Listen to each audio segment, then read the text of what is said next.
Apa yang selama ini kau makan bukan untukmu.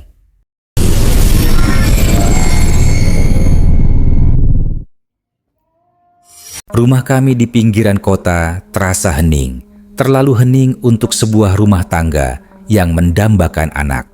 Aku, Raka, seorang arsitek yang sibuk, dan istriku, Nisa, seorang desainer grafis lepas, sudah 3 tahun menikah. Kesibukan kami membuat rumah ini seringkali kosong. Nisa sering mengeluh lelah karena harus mengurus pekerjaan rumah tangga sendirian. Setelah berdiskusi panjang, kami sepakat untuk mencari asisten rumah tangga, ART. Kami menemukan sebuah biro jasa yang terpercaya secara daring, namanya Bina Karya Sejahtera. Mereka mengklaim memiliki ART berkualitas yang sudah melalui seleksi ketat. Prosesnya cepat dan profesional.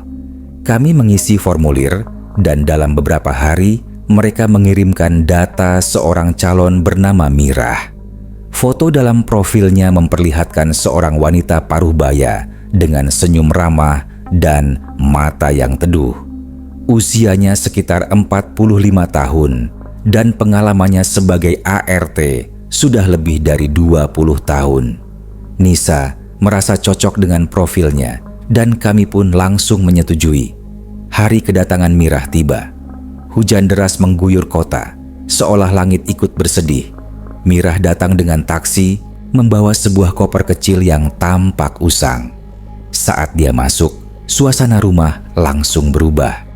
Bukan menjadi lebih hangat, melainkan terasa lebih dingin, seolah hawa dingin dari luar ikut terbawa masuk. Mirah tidak banyak bicara. Dia hanya tersenyum tipis dan matanya memancarkan aura yang aneh, seperti kosong tapi juga penuh rahasia. "Selamat datang, Bu Mirah. Saya Nisa, ini suami saya, Raka," sapa Nisa dengan ramah. "Terima kasih, Bu." "Bapak," jawab Mirah singkat. Suaranya serak dan pelan, nyaris seperti bisikan.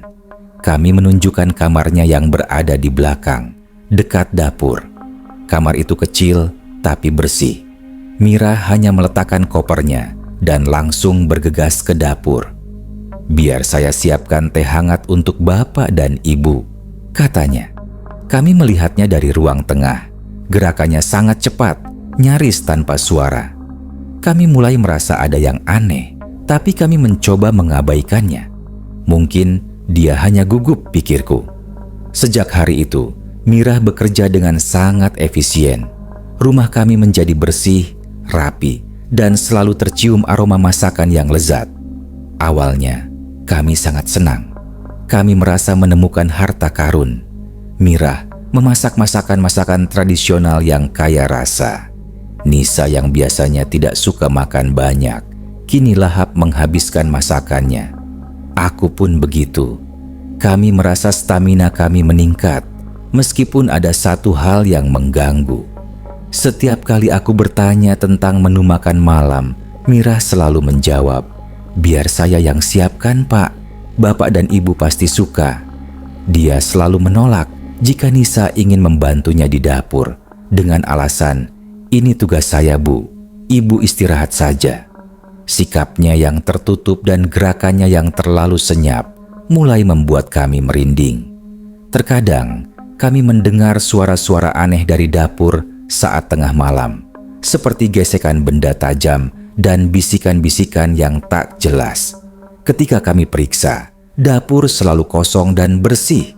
Suatu malam, aku terbangun karena haus. Jam menunjukkan pukul 2 pagi. Saat melewati dapur, aku melihat Mirah sedang memasak. Aneh, karena tidak ada bau masakan sama sekali. Aku mengintip dari balik pintu. Mirah sedang mencincang sesuatu di atas talenan. Tangan kanannya bergerak sangat cepat, mencincang sesuatu yang tidak terlihat jelas. Ketika dia berbalik, matanya memancarkan cahaya merah yang mengerikan. Aku langsung terkejut dan cepat-cepat kembali ke kamar.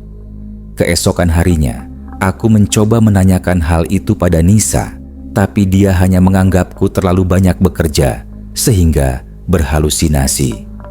"Mungkin kamu terlalu lelah, sayang. Mira itu orang baik, dia bekerja sangat keras untuk kita, katanya dengan suara lembut. Aku tidak bisa membantah karena Nisa terlihat sangat bahagia dengan keberadaan Mira. Namun, keraguan dalam hatiku semakin membesar. Aku mulai merasa ada yang salah dengan Mira. Terlebih, kami tidak pernah melihat Mira makan. Setiap kali kami ajak makan bersama, dia selalu menolak dengan alasan, "Sudah kenyang, Bu." Ini semakin menambah daftar keanehan yang kami temui. Dan satu lagi, anjing tetangga kami, si Piko, yang biasanya selalu menggonggong setiap kali ada orang asing lewat, kini hanya diam dan menggigil ketakutan setiap kali Mira keluar rumah. Semua tanda ini membuatku merasa bahwa kami sedang hidup di bawah satu atap dengan sesuatu yang bukan manusia. Aku mulai diam-diam menyelidiki Mira, tapi aku tidak menemukan apa-apa. Biro jasa itu pun tidak memberikan informasi tambahan, hanya profil yang sama seperti yang kami terima. Ada sesuatu yang tidak beres, dan aku yakin kami tidak bisa terus-terusan mengabaikan hal ini. Aku harus menemukan kebenaran di balik semua keanehan ini sebelum semuanya terlambat. Setelah kejadian malam itu, kecurigaanku terhadap Mira semakin memuncak. Setiap kali aku pulang kerja, aku selalu memeriksa isi dapur. Aku membuka kulkas, melihat isi lemari, dan mencium setiap bahan makanan.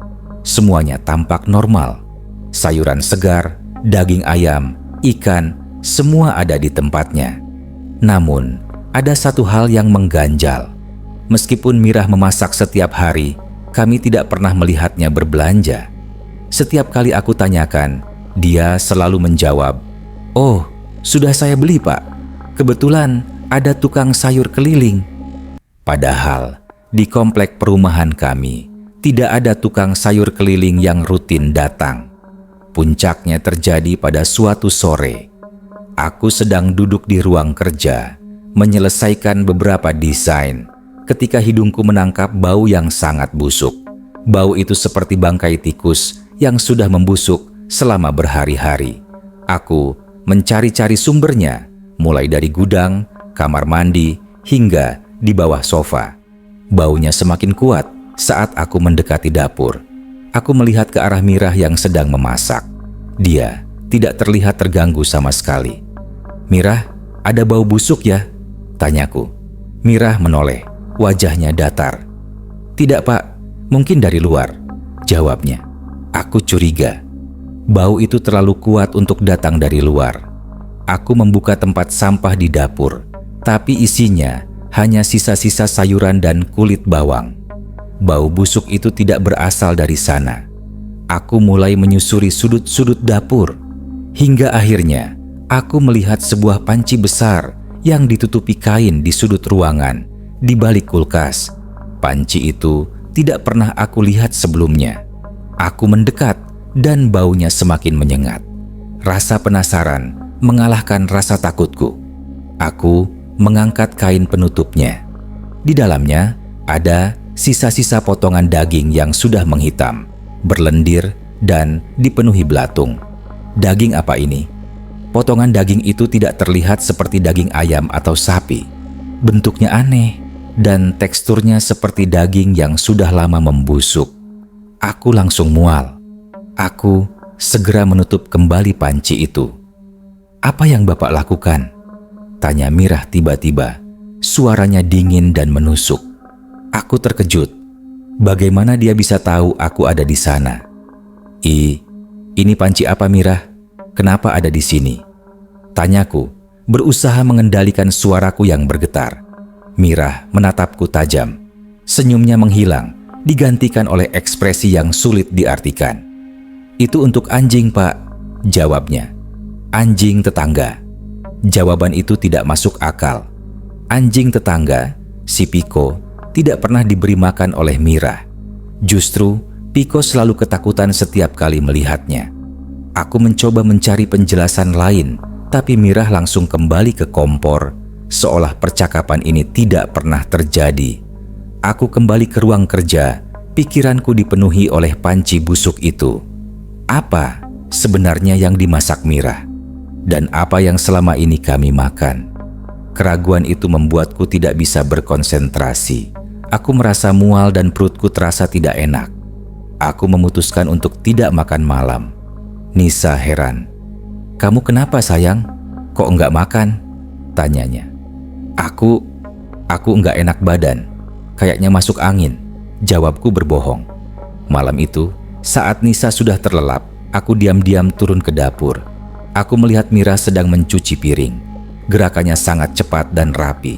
Aku mendekat. "Mira, aku mau tanya," kataku. "Dari mana kamu mendapatkan daging itu?" Mira tidak menoleh. Dia terus mencuci piring. "Daging apa, Pak?" tanyanya tanpa ekspresi. "Daging di dalam panci, yang bau itu," jelasku. Mira berhenti. Dia meletakkan piring di rak, lalu berbalik. Matanya menatapku lurus. Kali ini tidak ada keraguan. Matanya kosong, tapi penuh dengan kegelapan. "Saya tidak tahu apa yang Bapak maksud," katanya. "Sebaiknya Bapak istirahat." Aku terdiam. Ada sesuatu yang sangat menakutkan di matanya. Aku tahu dia berbohong, tapi aku tidak bisa membuktikan apa-apa. Aku kembali ke kamar, merasa putus asa. Keesokan harinya, aku memutuskan untuk melakukan sesuatu yang nekat. Aku menghubungi Biro Jasa Bina Karya Sejahtera lagi. Kali ini, aku meminta data lebih lengkap tentang Mira. Aku ingin tahu alamat aslinya, riwayat kesehatannya, dan keluarga yang bisa dihubungi. Pihak Biro Jasa berjanji akan mencari informasinya. Aku menunggu dengan cemas. Namun, yang aku dapatkan adalah kabar yang sangat mengejutkan. Pihak Biro Jasa mengatakan bahwa Mira, calon ART yang kami pesan, sebenarnya sudah meninggal 2 bulan sebelum kami memesannya. Dia meninggal karena kecelakaan tragis. Aku membeku. Jika Mira sudah meninggal, lalu siapa yang selama ini bekerja di rumah kami? Siapa yang memasak masakan-masakan lezat itu? Dan apa sebenarnya isi panci busuk di dapur? Pertanyaan-pertanyaan itu berputar di kepalaku, membuatku merasa mual dan ketakutan. Kabar dari Biro Jasa itu bagaikan petir di siang bolong. Nisa yang mendengar ceritaku langsung syok. Dia awalnya tidak percaya, menganggap ini hanya lelucon atau kesalahan data. Tapi setelah aku menunjukkan bukti pesan dan panggilan dari Biro Jasa, wajahnya berubah pucat. Ketakutan kini merayap di antara kami, membekukan setiap sudut rumah. Jadi selama ini kita makan apa, Mas? Tanya Nisa dengan suara bergetar. Air matanya mulai mengalir. Aku tidak bisa menjawab. Pikiranku langsung tertuju pada panci busuk di dapur. Aku harus tahu apa yang ada di dalamnya. Aku harus membuktikannya. Malam itu, kami berencana untuk menunggu Mira tidur. Sekitar pukul 11 malam, kami mendengar suara pintu kamar Mira tertutup. Kami menunggu beberapa saat, memastikan dia sudah terlelap. Dengan senter di tangan, kami mengendap-endap ke dapur. Aku membuka kulkas, mencari tahu apa yang menjadi bahan utama masakan Mira. Kami terkejut saat melihat kulkas kosong. Tidak ada bahan makanan sama sekali. Kulkas yang tadinya penuh dengan sayuran segar dan daging, kini hanya menyisakan beberapa bumbu dan telur. "Kemana semua bahan makanan itu, Mas?" bisik Nisa, matanya membelalak ketakutan. Aku menggeleng. Kami melanjutkan pencarian. Panci busuk itu masih ada di tempatnya. Kami membukanya dan baunya langsung menusuk hidung. Aku menutupi hidung Nisa. Di dalam panci itu, aku melihat sisa-sisa yang lebih jelas. Itu bukan daging hewan, tapi potongan-potongan organ yang aneh, seperti usus dan potongan-potongan kecil yang menyerupai telinga. Aku mengangkat senter, menyinarinya. Aku melihat potongan-potongan kuku dan rambut manusia. Nisa menjerit tertahan. Dia langsung jatuh pingsan. Aku langsung panik, tapi kemudian aku mendengar suara langkah kaki dari belakang. Aku berbalik dan Mirah berdiri di sana, di ambang pintu dengan mata merah menyala. Senyumnya kini berubah menjadi seringai lebar yang mengerikan. "Sudah tahu ya?" bisiknya. Suaranya bukan lagi serak, melainkan melengking dan menggeram. "Enak kan masakan saya? Bapak dan Ibu suka kan?" Aku tidak bisa berkata-kata. Lidahku keluh. Aku hanya bisa menatapnya dengan penuh ketakutan. "Semua sudah diatur, Bapak. Tuan saya sangat suka. Manusia bodoh yang tidak tahu apa yang mereka makan," katanya. Dan tawanya kini terdengar seperti lolongan serigala yang kelaparan. Kami terkunci di dalam rumah ini, di dalam perangkap yang kami ciptakan sendiri. Aku mencoba membangunkan Nisa, tapi dia tidak bergerak. Aku harus melindunginya. Aku harus melawan makhluk ini. Aku mendorong panci busuk itu hingga isinya tumpah berceceran di lantai. Bau busuk itu kini memenuhi seisi dapur. Mirah tidak peduli. Dia berjalan mendekati kami. Langkahnya gontai, tapi pasti. "Kalian tidak bisa lari," katanya. "Ini rumah baru kalian, selamanya." Aku mengambil pisau dari rak. Itu adalah pisau yang Mirah gunakan untuk memasak. Dengan tangan gemetar, aku mengacungkannya. Mirah tertawa terbahak-bahak. "Manusia bodoh," katanya. "Dengan benda tumpul itu, haha." Dia melesat dengan kecepatan yang tidak wajar. Aku terlempar ke dinding, kepalaku terbentur keras. Aku merasa pusing, pandanganku kabur. Aku melihat Mirah mengangkat Nisa yang pingsan. Jangan sentuh istriku," teriakku. Mirah mengabaikanku. Dia membawa Nisa menuju dapur, tempat panci busuk itu berada. Aku berusaha bangkit, tapi kakiku terasa lemas. Aku melihat Mirah meletakkan Nisa di meja, dan dia mengambil pisau yang lebih besar. Aku harus melakukan sesuatu. Aku harus melarikan diri, mencari pertolongan. Tapi aku tidak bisa meninggalkan Nisa. Aku melihat sekeliling, mencari sesuatu yang bisa aku gunakan. Mataku tertuju pada sebuah botol minyak goreng. Aku mengambilnya, dan dengan sisa-sisa tenaga yang ada, aku melemparkannya ke arah Mirah. Botol itu pecah, dan minyak goreng memercik di mana-mana. Mirah tergelincir, dan dia jatuh. Kepalanya membentur lantai. Ini kesempatan. Aku mengambil ponselku, mencoba menelepon polisi. Tapi sebelum aku sempat melakukannya, Mirah bangkit lagi. Kepalanya yang terbentur tidak ada bekasnya sama sekali. Dia menatapku, matanya kini memancarkan kebencian yang mendalam.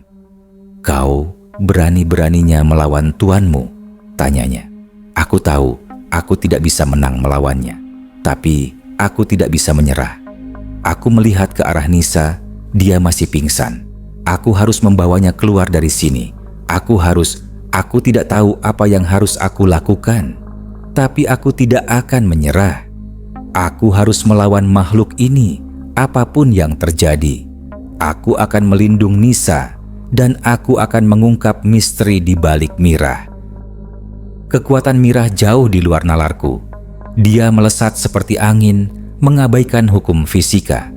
Aku terlempar, dan saat aku mencoba bangkit, dia sudah kembali menguasai dapur di samping tubuh Nisa yang tak sadarkan diri. Aku melihat matanya yang menyala merah, dipenuhi kebencian. Dia tidak lagi seperti wanita tua ramah yang kami kenal, melainkan wujud monster yang haus akan darah. "Kenapa kalian harus tahu?" tanyanya. Suaranya kini terdengar seperti lolongan serigala yang parau. "Kenapa tidak diam saja dan menikmati hidangan?" Aku mencoba merangkak ke arahnya, tapi tubuhku terasa lumpuh. Kamu bukan manusia," ucapku. Suaraku tercekat. "Tentu saja bukan," tawanya memekakan telinga. "Aku adalah alat yang bertugas menyiapkan sajian untuk Tuan." "Siapa tuanmu? Apa yang kamu inginkan?" tanyaku, putus asa. "Kalian," jawabnya singkat, matanya melirik ke arah Nisa. Tuan menyukai rasa dari kebahagiaan, rasa dari sebuah keluarga yang harmonis, dan masakan yang terbuat dari bahan-bahan yang menjijikan akan membuat kalian terikat, terperangkap. Aku merasa mual. Jadi selama ini, kebahagiaan yang kami rasakan setelah makan masakan Mira adalah semu. Semuanya adalah bagian dari jebakan. Masakan yang kami makan terbuat dari hewan-hewan menjijikan, bangkai-bangkai yang Mira kumpulkan. Dan mungkin tidak hanya itu, potongan rambut dan kuku di panci busuk itu. Mungkin itu adalah bagian dari korbannya yang lain. Mira mengangkat pisau dan dia mengarahkannya ke leher Nisa. "Satu nyawa untuk satu hidangan," bisiknya. Dan sekarang gilirannya. Aku berteriak. Aku tidak bisa membiarkannya. Aku melihat ke sekeliling, mencari sesuatu yang bisa aku gunakan. Tapi semuanya terasa jauh. Aku merasakan keputusasaan yang mendalam. Tiba-tiba terdengar suara guntur yang memecah keheningan malam. Petir menyambar dan listrik di rumah kami mati. Suasana menjadi gelap gulita, hanya disinari oleh cahaya dari luar yang sesekali masuk. Dalam kegelapan itu, aku mendengar suara Mira yang mengerikan. "Haha, listrik mati. Sekarang, kalian tidak akan bisa lari." Aku melihatnya dalam cahaya kilatan petir yang sesekali menyambar. Dia tampak seperti bayangan hitam yang mengerikan. Aku tahu ini adalah kesempatanku. Dalam kegelapan, aku meraba-raba lantai, mencari sesuatu. Tanganku menyentuh gagang sapu. Aku mengambilnya dan dengan sekuat tenaga, aku melemparkannya ke arah Mira. Sapu itu mengenai kepalanya dan dia terhuyung. Aku segera merangkak ke arah Nisa. Aku berusaha menyeretnya keluar dari dapur, tapi Mira bangkit lagi dan dia mencengkeram kakiku. Cengkeramannya sangat kuat, seperti cengkeraman besi. Aku berusaha melepaskan diri, tapi dia tidak melepaskanku. "Mau lari kemana, Pak?" bisiknya di telingaku. "Ini rumah kalian, dan sekarang ini adalah kuburan kalian." Aku melihat ke arah Nisa yang sudah mulai sadar. Matanya terbuka dan dia melihat Mira. Dia menjerit ketakutan, tapi suaranya tidak keluar. Dia hanya bisa menangis. Mira menarikku ke arahnya dan dia mencengkeram leherku. Aku tidak bisa bernapas. Pandanganku mulai kabur dan aku merasa nyawaku akan segera dicabut. "Tolong!" teriak Nisa. Suaranya parau. Suara Nisa seperti sebuah keajaiban. Cengkraman Mira melonggar dan dia menoleh ke arah Nisa. Mira tampak kesal. Dia tidak suka suara Nisa yang melengking. "Diam!" bentaknya. Aku mengambil kesempatan itu. Aku menendang kakinya dan cengkramannya terlepas. Aku langsung mengambil Nisa dan kami lari sekuat tenaga keluar dari dapur. Kami berlari menuju pintu depan. Aku mencoba membukanya, tapi pintu itu terkunci. Mira sudah mendahului kami. Dia berdiri di depan pintu, menghalangi jalan keluar. "Kalian pikir bisa lari?" tanyanya. "Tidak akan ada yang bisa keluar dari sini. Tidak akan ada yang bisa tahu rahasia rumah ini." Kami terperangkap. Di belakang kami ada Mira, dan di depan kami ada pintu yang terkunci. Aku tahu kami tidak bisa menang melawannya, tapi aku tidak akan menyerah. Aku akan berjuang sampai tetes darah terakhirku untuk melindungi Nisa. Aku melihat ke arah jendela. Jendela itu terkunci, tapi aku tahu aku bisa memecahkannya. Aku mengambil kursi dan dengan sekuat tenaga aku melemparkannya ke arah jendela. Kaca pecah berkeping-keping. Aku mengambil tangan Nisa dan kami melompat keluar. Kami tidak tahu kemana kami akan pergi. Tapi yang penting, kami harus lari sejauh mungkin dari rumah ini, dari Mira, dari mimpi buruk ini. Kami berhasil melompat keluar dari jendela, jatuh di atas rumput basah yang dingin. Aku tidak peduli dengan luka gores di lengan dan kakiku. Yang terpenting, kami selamat, setidaknya untuk saat ini. Kami berlari tanpa henti, menembus rintik hujan yang semakin deras. Kami tidak berani menoleh ke belakang, takut melihat sosok Mirah mengejar kami. Kami terus berlari, sampai akhirnya kami sampai di pos Satpam. Satpam yang bernama Pak Budi terkejut melihat penampilan kami yang berantakan dan basah kuyup. Nisa menangis histeris. Aku mencoba menjelaskan semuanya, tapi suaraku bergetar. Aku hanya bisa bilang, ada orang jahat di rumah kami. Tolong Pak, tolong kami. Pak Budi yang sudah bertahun-tahun menjadi satpam di komplek kami tahu bahwa aku dan Nisa adalah orang baik. Dia tidak meragukan ceritaku.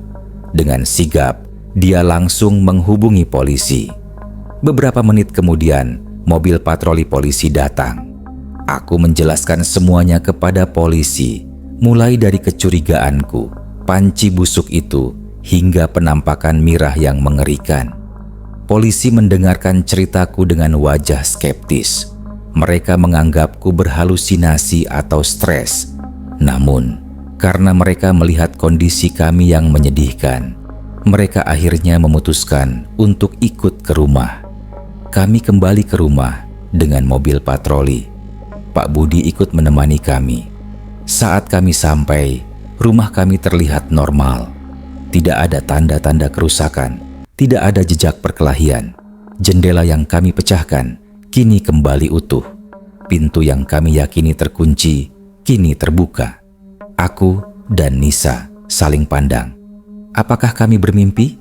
Apakah semua ini hanya halusinasi? Polisi masuk ke dalam rumah dan kami mengikuti. Aku membawa mereka ke dapur.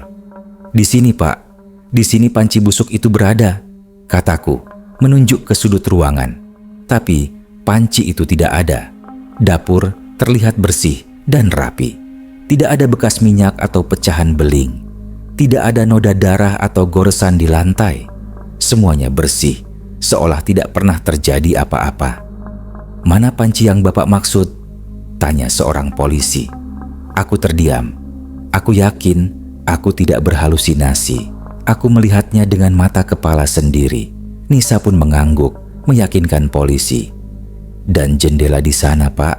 Saya pecahkan jendelanya, kataku, menunjuk ke jendela di ruang tamu. Polisi memeriksa jendela itu. Kaca itu utuh, tidak ada bekas retakan atau pecah. Polisi menatap kami dengan curiga. Bapak dan Ibu yakin tidak sedang berhalusinasi? Tanya polisi itu. Mungkin kalian lelah. Aku frustasi. Aku mencoba menjelaskan bahwa ini bukan halusinasi. Aku menunjukkan luka gores di lenganku, tapi polisi menganggapnya hanya luka biasa. Nisa menangis lagi. Dia mencoba meyakinkan polisi, tapi polisi tetap tidak percaya. Akhirnya, polisi memutuskan untuk pergi. Mereka hanya meninggalkan pesan, kalau ada apa-apa lagi, telepon saja. Tapi, kalau bisa, jangan berlebihan. Setelah polisi pergi, aku dan Nisa kembali ke rumah. Kami merasa putus asa. Kami tidak tahu harus berbuat apa. Di satu sisi, kami ingin percaya bahwa semua ini hanya mimpi buruk. Tapi di sisi lain, kami tahu bahwa kami tidak bisa hidup di rumah ini lagi. Kami memutuskan untuk menginap di hotel malam itu. Kami tidak berani kembali ke rumah. Selama di hotel, kami tidak bisa tidur. Aku terus memikirkan Mirah, panci busuk itu, dan semua keanehan yang terjadi. Aku merasa kami telah terjebak dalam sebuah mimpi buruk yang tidak ada ujungnya. Keesokan harinya, kami kembali ke rumah untuk mengambil beberapa barang. Saat kami masuk, kami merasakan aura yang berbeda. Rumah kami terasa dingin, sunyi, dan mengerikan. Kami mencoba masuk ke kamar Mirah yang berada di belakang, dekat dapur. Pintu kamar itu terbuka. Kami masuk dan kamar itu kosong. Tidak ada koper, tidak ada barang-barang pribadi. Kamar itu bersih, seolah tidak pernah ada yang menempatinya. Namun, di atas meja kecil, di sudut kamar, ada sebuah foto. Foto seorang wanita paruh baya dengan senyum ramah dan mata yang teduh. Itu adalah foto Mirah yang kami lihat di profil Biro Jasa. Tapi di belakang foto itu ada tulisan tangan yang mengerikan. Sudah kubilang, jangan pernah mengintip. Aku dan Nisa langsung merinding. Kami merasa bahwa Mirah masih mengawasi kami. Kami segera meninggalkan rumah itu dengan terburu-buru tanpa berani menoleh ke belakang. Kami tahu kami harus pindah dan kami harus melupakan semua yang pernah terjadi. Tapi kami tidak bisa. Kenangan itu akan terus menghantui kami selamanya. Setelah kejadian itu, kami pindah ke sebuah apartemen kecil di pusat kota. Kami tidak berani kembali ke rumah kami yang kini terasa seperti kuburan. Kami mencoba memulai hidup baru, tapi trauma itu tidak pernah hilang. Aku dan Nisa menjadi paranoid. Setiap kali ada ketukan pintu, kami langsung ketakutan. Setiap kali ada suara aneh, kami langsung merinding.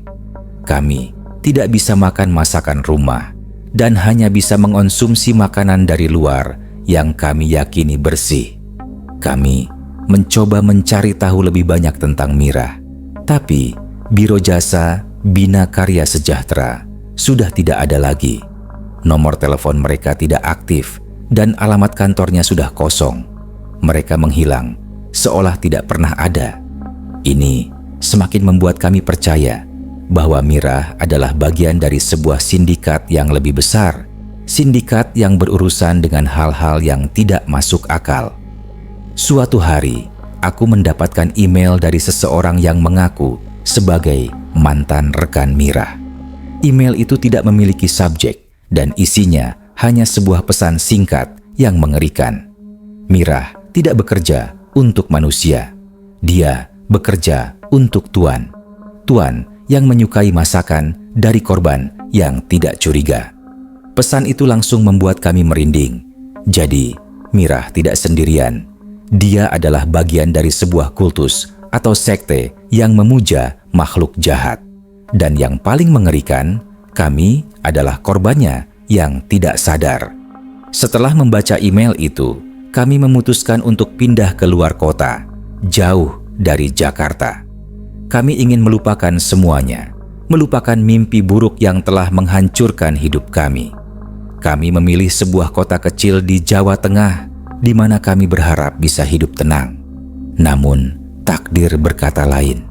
Suatu malam, saat kami sedang menonton televisi, kami mendengar ketukan pintu. Aku melihat dari lubang intip, tapi tidak ada siapa-siapa. Aku kembali ke ruang tamu, dan kami mendengar ketukan pintu lagi. Kali ini lebih keras. Aku mencoba mengabaikannya, tapi ketukan itu terus berlanjut. Nisa sudah mulai menangis. Aku mencoba menenangkannya. "Tidak apa-apa sayang, mungkin hanya tetangga," kataku. Meskipun aku tahu itu tidak mungkin. Aku membuka pintu. Di depan pintu tidak ada siapa-siapa, tapi di lantai ada sebuah amplop putih. Aku mengambilnya. Amplop itu tidak memiliki nama pengirim atau alamat. Aku membukanya, dan di dalamnya ada sebuah foto. Foto itu adalah foto rumah kami yang dulu. Foto itu diambil dari luar, di malam hari. Tapi di jendela ruang tamu ada bayangan seseorang. Bayangan seorang wanita paruh baya dengan senyum yang ramah dan mata yang teduh. Itu adalah Mirah. Di bawah foto itu ada sebuah tulisan tangan dengan tinta merah yang berbau busuk. Masih ingat rasanya? Enak, kan? Aku dan Nisa langsung menjerit ketakutan. Kami tahu Mirah tidak akan pernah berhenti. Dia akan terus menghantui kami selamanya. Kami adalah korban-korban yang tidak sadar, yang telah memakan masakan dari tuannya. Dan kami adalah saksi bisu dari kengerian yang nyata, yang tidak akan pernah ada yang percaya. Kisah ini berakhir di sini, tetapi ketakutan kami tidak. Kami hidup dalam ketakutan, dalam kegelapan yang tidak berujung. Kami tahu Mirah masih mengawasi kami di setiap sudut, di setiap bayangan. Dia adalah bagian dari hidup kami yang tidak akan pernah hilang. Dan yang paling mengerikan, Kami tahu kami tidak sendirian. Di luar sana ada banyak orang yang tidak sadar, yang sedang makan masakan Mira, yang sedang menjadi korban tuannya, dan mereka tidak akan pernah tahu sampai semuanya terlambat, sampai mereka merasakan ketukan pintu di malam hari dan amplop putih yang mengerikan dengan foto yang menghantui. Terkadang yang paling menakutkan bukan hantu yang terlihat. Pintu sudah terkunci dan kamu tidak sendirian.